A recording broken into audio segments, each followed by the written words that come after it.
Hey, Anthony. Great hearing from you. And yeah, I see your posts, and I can tell that you're keeping pretty busy. Likewise, I've been pretty busy. I've been doing pretty much 4 gigs a week, plus my I do a weekly Wednesday night jam with some friends at one of my friends' house, and they're not pro, so it's more a learning experience for them and a friendly get together. We get together. My friend and his wife that where we practice at, they make us a nice dinner. And there's about 5 or 6 of us that get together and jam. But anyway, I listened to your video, and excellent work. I was really impressed with what you were doing there. The one thing I did notice was that your bends were not... there was a little bit of a lack of accuracy. So that's something I would suggest you focus on, making sure that you hit your target with the bend. Let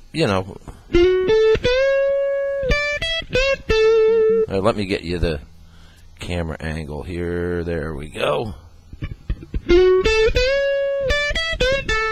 You don't want to fall short, and that's what I was noticing.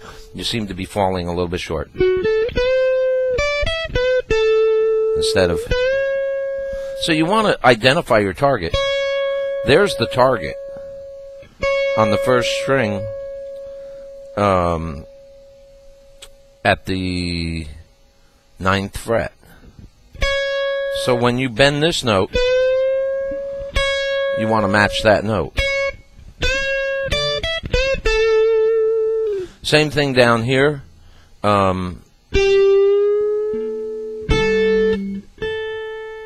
You're bending the 2nd string at the 8th fret. You want to match that note. That's an A, 1st string, 5th fret. Same thing with the 3rd string. There's your target on the 2nd string. Now, sometimes you might do a blue note.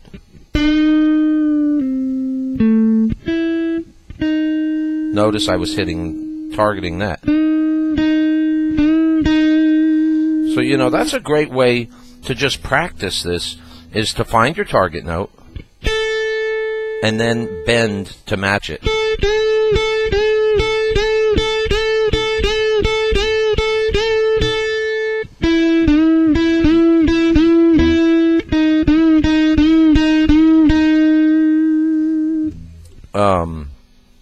Other than that, I think I think you were doing great. I was, like I say, I was really impressed with what you were doing.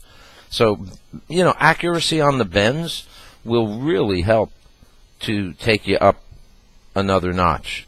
I think you've definitely, I think what I heard there was better than, the stuff I was hearing when you were in the classroom. So obviously you've been practicing and advancing. So bend accuracy would really help to step it up another notch. I think you've already stepped up a couple of notches. Let's bring it up one more and get those bends nice and accurate. Anyway, 4 gigs a week, 3 gigs, 4 gigs. Every Friday night I'm playing at a place called the Sports Shack with a group called the Butter Boys. Great band. And 2 of the guys were, you may remember this band, 2 of the guys in the band, the bass player and the keyboard player, were in a group called Johnny Maestro and the Brooklyn Bridge. Obviously, they're both, well, not obviously, but they're both New Yorkers. Benny Sodano, Benny Jammin we call him, but Benny Sedano and Ron Screamo. Benny on bass, Ron on keyboards. They were in the Brooklyn Bridge and many other bands, but they both at times had backed up Chuck Berry. So, you know, these guys have done a bit. You know, everybody in the band has been around the block a few times. And we've all been friends for 20-plus years. We've all played together at different times. Never all four of us together, but we've all played with each other, you know, at different times. So it's kind of unique to, you know, to take guys that have all worked together differently like that and bring them together. You know, the polish happens like that on most tunes. A lot of times, first take, you know, we'll be on stage. Last week I did 2 songs I've never done with the band. Otis Redding, Dreams to Remember, a great ballad, and Junior Wells, Messing with the Kid. And they're songs that we've all either played before or heard a million times, so we're all familiar with the songs. But it just clicked. The backup vocals were right there. Everybody found their parts like that, and it's just really cool having a situation like that. So that's every Friday night, and sometimes on Saturday nights. And then I've been doing some gigs with Wendy Rich, the vocalist that I've worked with for, you know, over 20 years, probably about 23, 24 years now. Been doing some trio work with her, where it's her on vocals, myself on guitar, and then a keyboard player. And then, you know, we invite people to come and jam. And been doing that on Thursdays in Brooksville, Florida, which is Brooksville is about 80 miles north of St. Petersburg, where I live, and there's it's, you know, where I live. It's the most populated, the most densely populated county in Florida. Brooksville is very rural, very farmland, so it's really nice there.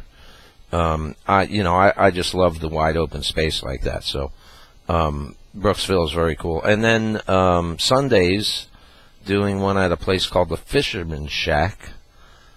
Same thing, guitar and keyboards, with Wendy singing, and then some jammers show up. And that's in Hudson Beach, which is about 35 miles north of me. And also a very cool, less populated area. And then, like I say, Fridays and Saturdays, Butter Boys at the Sports Shack. Sometimes Friday or Saturday I'm doing a gig with Wendy and the full band, Wendy and the Soul Shakers. Like tonight I'm playing in Port Richey, Florida, about 30 miles north of here. And that's at a place called the Seaside Inn, right on the water, on a canal. Very cool. So, you know, I've been pretty active. The workshop and classroom are still keeping me pretty busy. I'm trying to get the next workshop put together, Barroom Funk. It's taking longer than I'd like, but that's okay. It will get done, and it will be very cool. All funk tunes with, you know, some cool funk guitar moves, which will be, you know, an extension of barroom blues. So anyway, glad to see that you're playing and keeping things progressing. I look forward to hopefully seeing you again in the workshop at the end of the year. Like you said, might be a possibility. That would be very cool. And other than that, just keep on keeping on, and we'll definitely keep in touch.